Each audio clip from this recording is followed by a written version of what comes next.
Voilà, donc ici je vais refaire de l'analyse combinatoire et voir comment on répartit, je veux dire, 12 élèves. Cet exercice a déjà été fait, je vous le rappelle, 12 élèves, mais je veux voir la notion de répartition. 12 élèves doivent être répartis comme suit.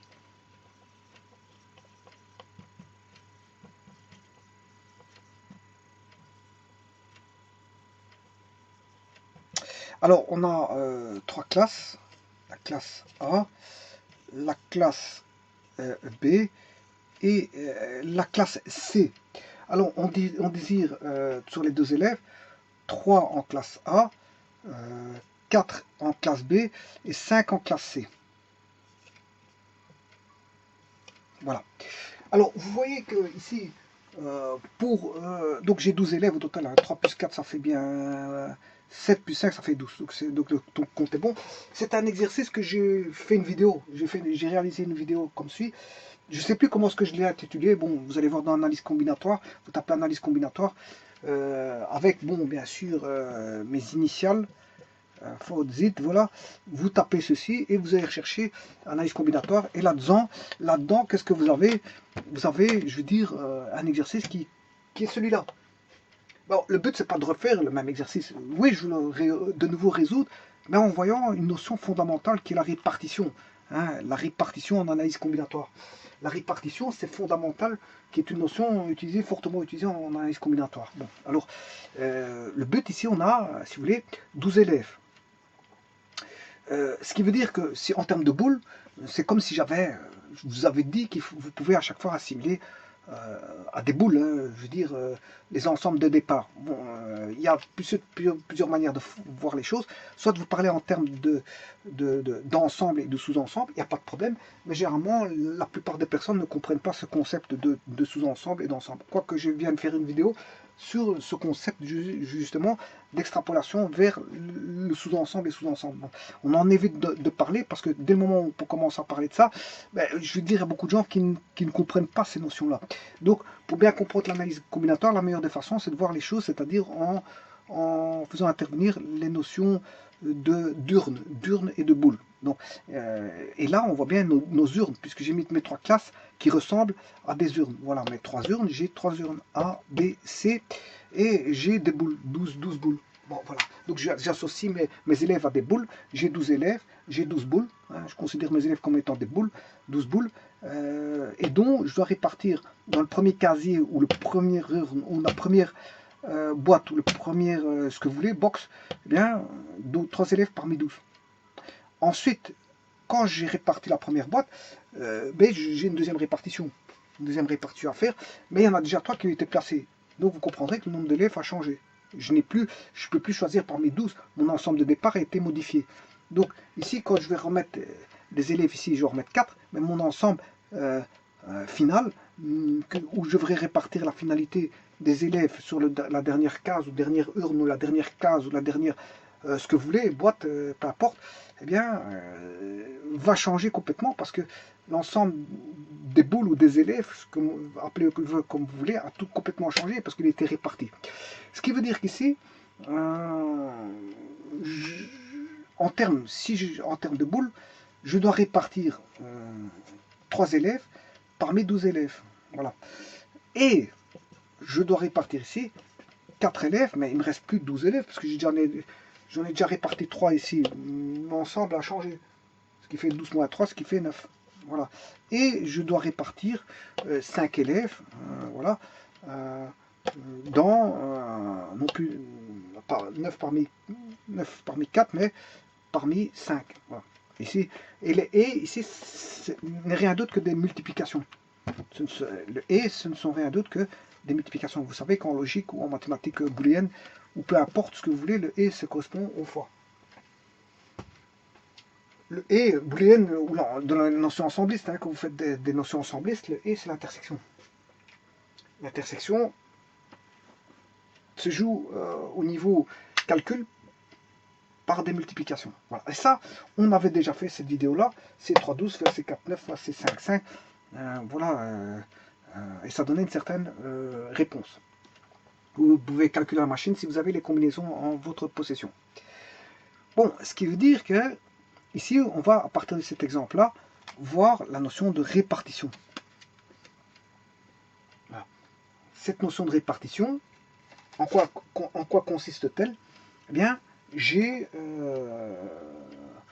si vous voulez, n boules distinctes. Les 12 élèves sont tous différents, un à un. On a 12 élèves distincts. Donc on aura n boules distinctes. Je peux les nommer, 1, 2, 3, 4, 5, 6, 7, Pascal, Jean-Yves, Françoise, Jean-Marie, peu importe, leur nom, leur prénom, peu importe, on s'en fout. Je peux les numéroter, donner un numéro, 1, 2, 3, 4, 5, pour autant que j'ai pas deux élèves qui portent le même numéro. C'est-à-dire que chaque élève sera distinct. Donc ici, j'aurai, si vous voulez, n éléments distincts. Voilà, n éléments distincts.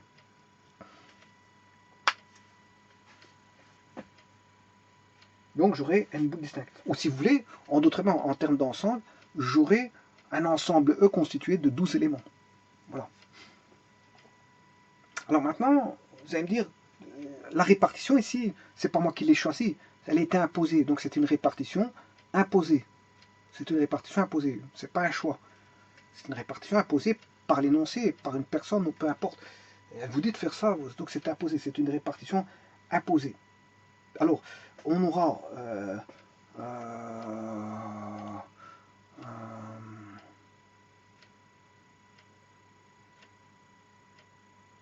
P1 boules vont aller ici, dans le premier casier, P2 boules dans le deuxième, P3 boules dans le troisième, Pn boules dans le nème casier. Et ici, c'est... ici, qu'est-ce qui va être N, qu'est-ce qui va être P? Attention à ça. Si je considère... bon, je peux considérer... faisons le bon choix. N,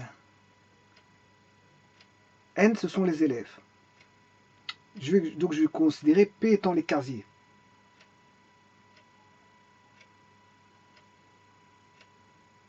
On va faire ça comme ça.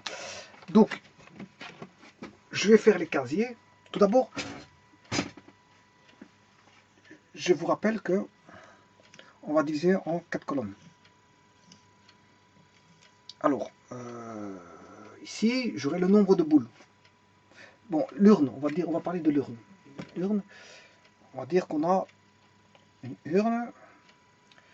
Voilà, nombre de boules. Le type de boule. Alors, type de boule, je vais mettre à côté la consigne de répartition et la formule mathématique, la formule de dénombrement. Formule de dénombrement. Voilà, mais alors je vais mettre une, comment est-ce qu'on appelle ça? Une colonne qui va dire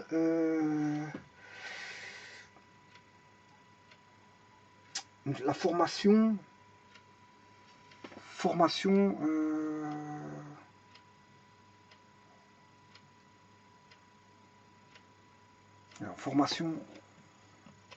comment va-t-on faire la formation? C'est la formation voilà. Dans la formation, je dirais ici c'est une répartition. Et je dirais même répartition forcée ou une répartition imposée. Voilà, la formation. Avant de comptabiliser mon dénombrement, mais c'est une formation imposée. Bon, maintenant, mon urne. Je vais considérer des urnes. Hein. Voilà, mes urnes, 1, 2, 3 petits points. J'en ai jusque, je vais voir tout de suite, si je veux le dénommer P ou N. Attention à ceci. Et alors, je vais en mettre par exemple, ici j'en ai autant. Là, je vais mettre un petit paquet. Là, je vais en mettre un autre paquet. Voilà, 3 petits points. Je ne sais pas combien j'en ai. Hein. Bon, je vais les mettre même comme ceci. Voilà, je ne sais pas combien. Je vais en mettre après un nombre défini. Là, je vais en répartir un certain nombre défini. Là, je vais en répartir ici un certain nombre défini. Et là, j'en répartirai un certain nombre défini. Bon, ils ne sont pas tous les mêmes, hein, je vous le dis tout de suite. Alors maintenant, je peux appeler P par exemple, P, je vais faire mon choix maintenant. Hein. Est-ce que j'appelle N ou P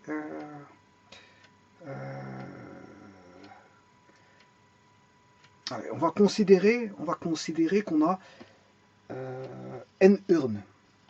Voilà. N, c'est mon nombre d'urnes. Voilà. C'est moi qui choisis ça comme ça. Voilà. J'ai choisi ça comme ça. Et je vais considérer que j'ai P boules. P boules au total. Voilà, c'est moi qui choisis. Hein. J'aurais pu appeler ça P urnes et N boules. Voilà. Mais j'ai choisi que j'ai N urnes et P boules. Ce qui veut dire que mon urne contient N urnes. Bien sûr, distinctes. Comptabilisées. 1, 2, 3, 4, 5. Enfin, peu importe comment vous les nommez.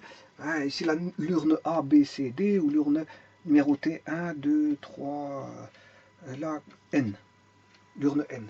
Voilà. Ce qui veut dire que la répartition imposée va vous dire qu'il faudra mettre autant de boules dans la 3, autant de boules dans la 2. Donc n'allez pas mettre, si on vous dit de mettre 5 boules dans la 2, n'allez pas mettre 4 boules dans la 2, hein, ou ni 2 boules dans la 2, c'est qu'il va en manquer. Si vous en mettez 3, ça ne va pas. Donc il faut respecter, je veux dire, les consignes de répartition. Voilà, c'est des consignes qui sont imposées. Donc si on vous dit 3 c'est dans la 1, c'est 3 dans la 1. Et pas 4, et pas 5, et pas 6, et pas 10, et pas 0, et pas 1. Voilà, on vous a dit 2, c'est 2 dans la 1. 3 dans la 2, mais il faut en mettre 3. Si vous avez 2 boules dans la 2, il faut mettre 2 boules dans la 2. Il faut respecter les consignes de répartition. Alors, ce qui veut dire que si j'ai P boule, je demande d'en mettre P1. Voilà, il y a P1 boule. Hein. Bon, si je veux mettre P2 boules, voilà, P1 peut être égal à P2, c'est pas un problème. Hein. Voilà. Mais là, je vais les distinguer vraiment pour montrer la généralité de tout ça. Voilà. Et là, je vais appeler ça P4. PN. Ouais, parce que ici, comme il y a N boules, il ne faut pas oublier que j'ai N cases. Donc je dois en mettre PN dans l'urne N. J'ai PN boules pour à mettre dans l'urne N. J'ai P3 boules à mettre dans l'urne 3, P2 boules dans l'urne 2, etc. Bon, à partir de ça, je peux décrire ici. La formation, c'est une répartition imposée. Elle n'est pas choisie, elle est imposée. Hein. Nombre de boules, mais au total, GP boules. Voilà, GP boules. Alors, le type de boule, les types de boules, elles sont toutes distinctes. Elles sont toutes distinctes. Donc les boules, elles sont numérotées aussi. Hein. Là, 1, 2, 3, 4, voilà, 5, 6, 7, 8, 9, 10, elles sont toutes distinctes. Il n'y a pas de boules identiques. Elles sont toutes distinctes. Les consignes de répartition, je dois mettre P1, P1 boule dans l'urne 1, P2 boule dans l'urne 2, P3 boule dans l'urne 3, 3 petits points, PN boule dans l'urne N. Bon, maintenant, il y a quelque chose qui va ressortir de tout ça. On sait bien qu'il y a P boule au total, ce qui veut dire que les P boules, c'est P1 plus P2 plus P3 plus PN. Voilà, ça fait P boule. Donc P vaut P1 plus P2 plus P3 plus... Voilà, la relation mathématique, elle est là. La consigne de répartition, c'est qu'on sait bien aussi dans cette consigne que P1 plus P2 plus P3 plus 3 petits points plus Pn vaut P. Voilà. Alors, la formule de dénombrement, c'est celle que je viens de mettre. On comprend tout de suite que la répartition, ça va être...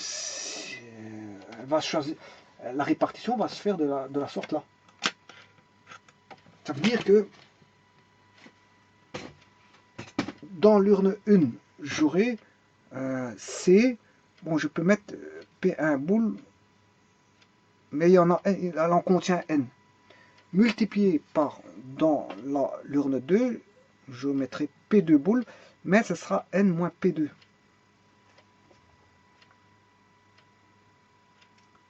Attention que c'est P, le nombre de boules c'est P. Hein.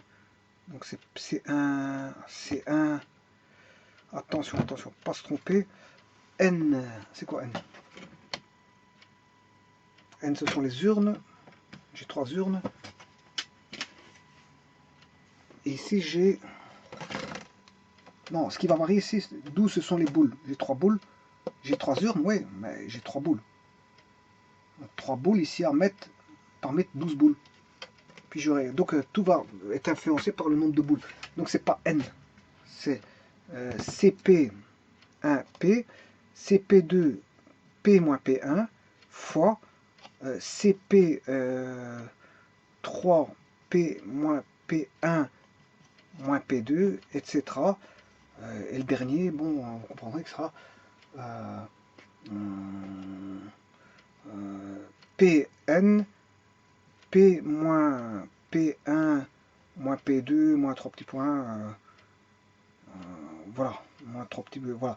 Il faudra enlever P1, P2, P3, P4, P5, voilà, tout jusque Pn-1. Voilà, jusque Pn-1. Donc 3 petits points jusque Pn-1. Voilà, et n'oubliez pas qu'à chaque fois il y a des fois. Hein. Alors maintenant, je vais démontrer cette formule-là, formule de dénombrement. Qu'est-ce qu'elle fait? Qu'est-ce qu'elle fait cette formule de dénombrement? Je vais la démontrer ici.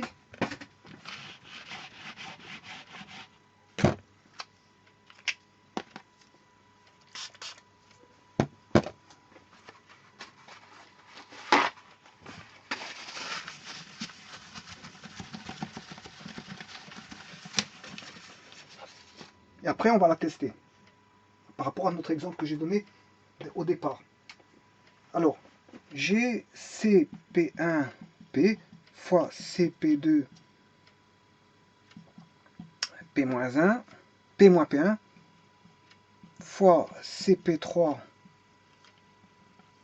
P-P1 moins P2 fois 3 petits points fois C Pn P moins P1 moins P2 moins 3 petits points moins Pn moins 1.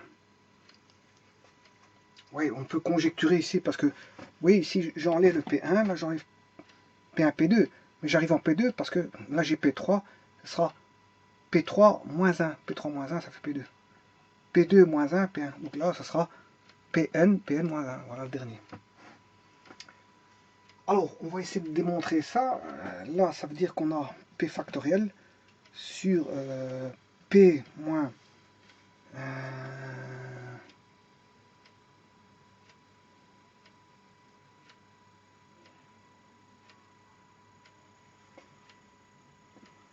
donc j'aurai P1 factoriel, je m'excuse.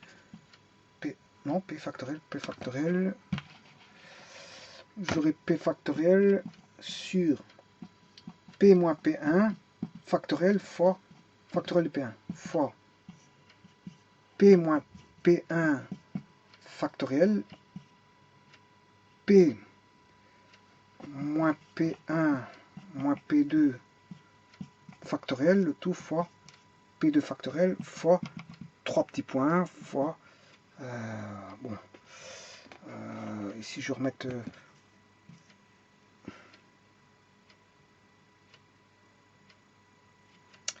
P moins P1 moins P2 factoriel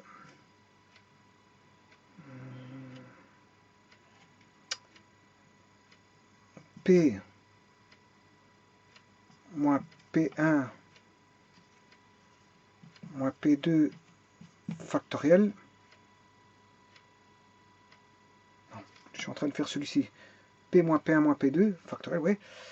P moins P1 moins P2 moins P3 factoriel et P3 factoriel. Ouais, et ainsi de suite. Et ainsi de suite. Alors ici je vais simplifier P moins P1 factoriel, P moins P1 factoriel, P moins P1 moins P2 factoriel, P moins P1 moins P2 factoriel, P moins P1 moins P2 factoriel. Il y aura toutes des simplifications comme ça. Voilà. Ce qui veut dire qu'ici, le dernier ici, celui-ci, il vient, ça veut dire que P moins P1, c'est la différence entre celui-ci, et celui-là. la différence entre P-P1 et P2 et celui-là. Voilà, et ainsi de suite, on aura chaque fois simplification. Donc ça veut dire que quelque part, il ne va plus rester de... On comprendra qu'au dénominateur, il va rester P1 factoriel, P2 fois P2 factoriel, fois P3 factoriel, jusque, et le dernier vaudra Pn factoriel.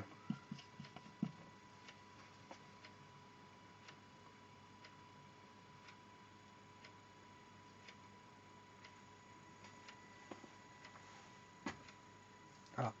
Et on aura des simplifications partout. Tout va se simplifier, numérateur et dénominateur, pour avoir au total ici P factoriel. Parce que tout se simplifie, lui avec lui, lui avec lui, lui avec lui.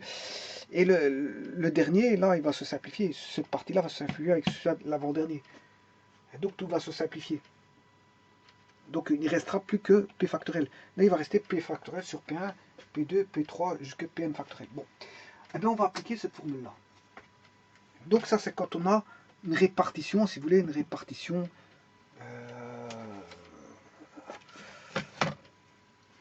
imposée. Répartition imposée. On va regarder ce que ça va donner ici. Ça va donner, si vous voulez, je vais partir à partir de 12 factoriel sur, et là, je vais mettre la factorielle de 3 fois la factorielle de 4 fois la factorielle de 5. Et on va regarder ce que ça fait. Et je devrais trouver C3 12, C fois C4 9 fois C5 5. Je rappelle que C5 5, ça fait 1. Hein. C5 5, c'est 5 factoriel sur 5 factoriel divisé par 0 factoriel, ce qui fait 1. Donc au total, ça fera 1. Bon, je prends la machine et je vais calculer ceci. 12 shift factoriel.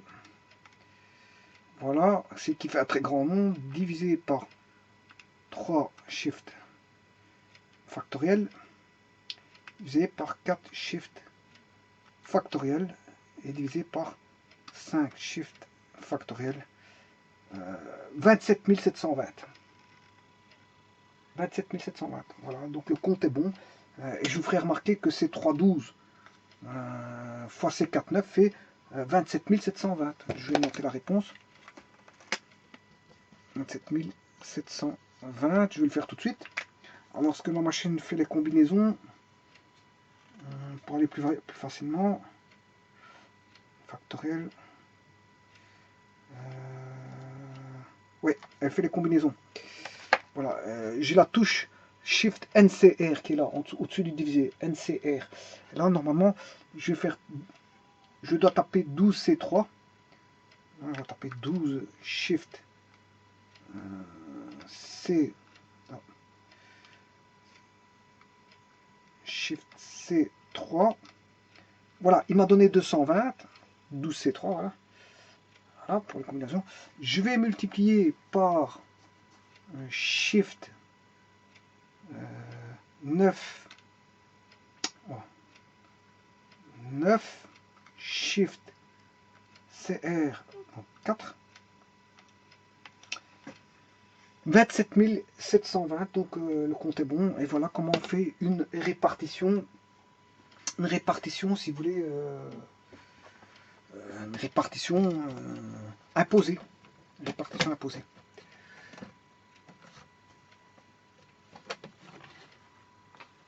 Voilà.